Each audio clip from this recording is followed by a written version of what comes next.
All right, this is the briefing video for the April 10th, 2023 meeting. We have normal opening with all of our stuff. We do have a Zoning Board of Appeals meeting report, so because those meetings don't happen all the time. There was one, so that report is in here. Otherwise, all the stuff at the beginning, normal. Next, public comments. After that are decision items. First one is the County Road Commission brining contract, which we see every year. There's so many false rumors on these types of things. It's amazing. In the last meeting, it was brought up that the township is opting out of having the county do it. Not true. I did find that there were years in the past where that had happened. I think I might have written it in here, but it's in the meeting minutes on Municode. You can search them yourself. I think that was last time was like 2011, 2012, somewhere in that area. And there were enough complaints about moving away from the road commission because the quality wasn't as good that it came back, and then it's been with the township ever since. There's also a false rumor about the having been done twice in the past, and that I've discontinued that. And the road commission can't find anywhere in the last 10 years that it was done twice in a single year. So, and I couldn't find it in the minutes either. So it's very possible that it was done twice a year somewhere in the past, but it would have been quite a long time ago. So nevertheless, this is the and the contract that we see every year, like normal, notwithstanding all the various lies. Next, we have the land sale proposal on Calumet and Forest Park, two little pieces there. This is the second step. Next, we have the senior millage money allocation. This was put off from last month. Next, we have the bike trail maintenance money, and this we'd approved through ARPA funds back last September, up to $26,000. And those are based on my estimates off of quotes at the time. And so now we're into the next year. It's up a little bit further, and we also got more accurate numbers for the mileage on the bike trail. And so it's a little more. And if the various assumptions that all of the municipalities are going to do it together, so it's on that board, it's technically Fruitland, Dalton, Muskegon Charter, Laketon, and North Muskegon, but Laketon doesn't have any part that goes through their township. They're just on that board. And so if the municipalities do it together, the mobilization fees are half. And so those, I built that assumption into the numbers, but then it comes out to about 29, just a little over 29,000. So I rewrote that if we still want that to come out of ARPA funds to be up to $30,000. That's what that's in here for. Next we have, and then all the municipalities have to be on board to get it to go through too. So, it's multiple stages if it will actually happen. Next, we have the McCabe FOIA appeal, another again. And this is just McCabe. I mean, he messages me stuff every day, messages, zoning and building and treasury and FOIA stuff from the clerk, just constantly. He's trying to just cause enough pain, as far as I can tell, so that we would overwrite and give him a tax exemption that he, because he wasn't living in a house, to get the principal resident exemption at the time. And then, he's just trying to cause trouble. And so he's just flooding Tracy with various FOIA requests and whatnot and trying to appeal them. I mean, on this one, it's about a building permit, and she had given it to him. But it was the one that she printed out of a computer, and so it hadn't been stamped as received, so he'd asked for the stamped one. They went back and forth a couple of times. I mean, I don't even know if it's a legitimate appeal. Who knows with McCabe? So he's always trying to get somebody, but nevertheless, that's in here.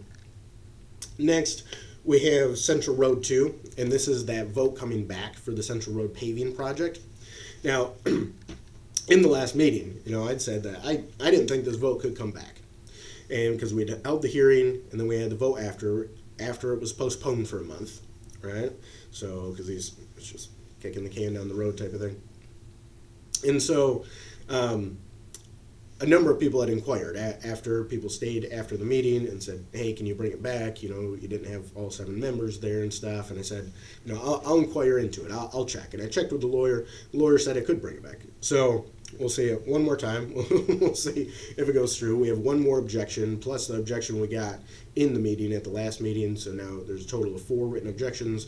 I've included those 2 in here because the previous 2 I've already included in packets. And so we have number 2, and then we have number 3. If number 2 goes through, we'll see number 3. If it doesn't, we won't see number 3, and we'll be done with this.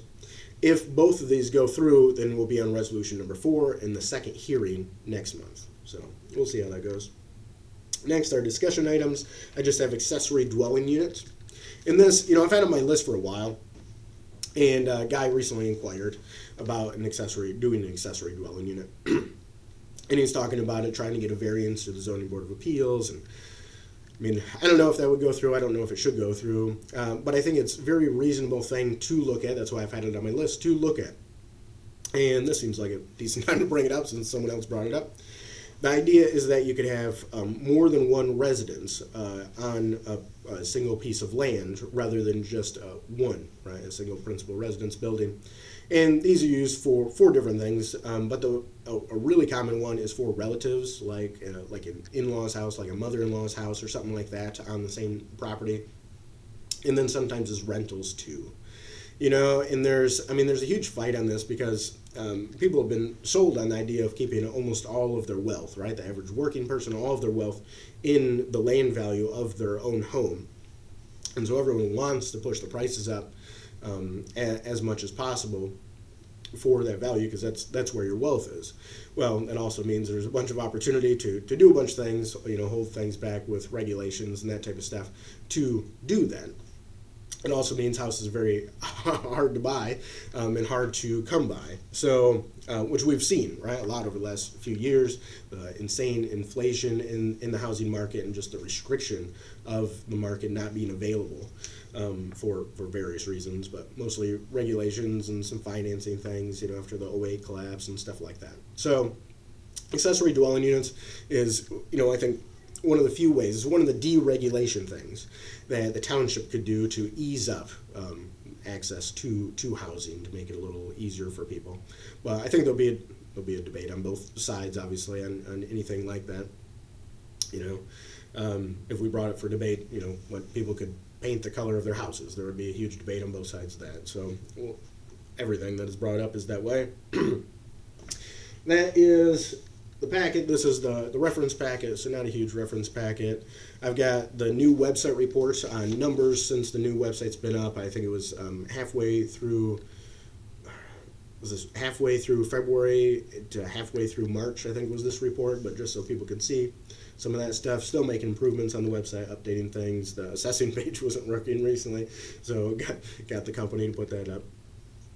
Calumet and Forest Park comparables, if someone wants to see the various properties that were used. So in the true cash value from assessing and the realtor comparables are hugely different on that, so that might end up being a thing. And then third is Politicians' Uniquely Simple Personalities, and that's a research paper that's extremely interesting. But people view famous people, even sports stars and actors and stuff like that, as full people. Right, but politicians are not perceived by people as full people. They're perceived like as half people, which is hilarious for one thing. And then why is very interesting. Their basic idea is that because there's so much propaganda, it's one-page research article, so it's great. I mean, it's literally one page. I read it years ago. It's very good. And one of the theories about why that comes about is there's so much propaganda in politics, basically all propaganda. You have to simplify it in some way and to come up with this like yes or no in voting, which is very weird. And so it's unique, but I think it partially explains why people do so bad. Why there's almost no ethics or morality. Like just everyone lies.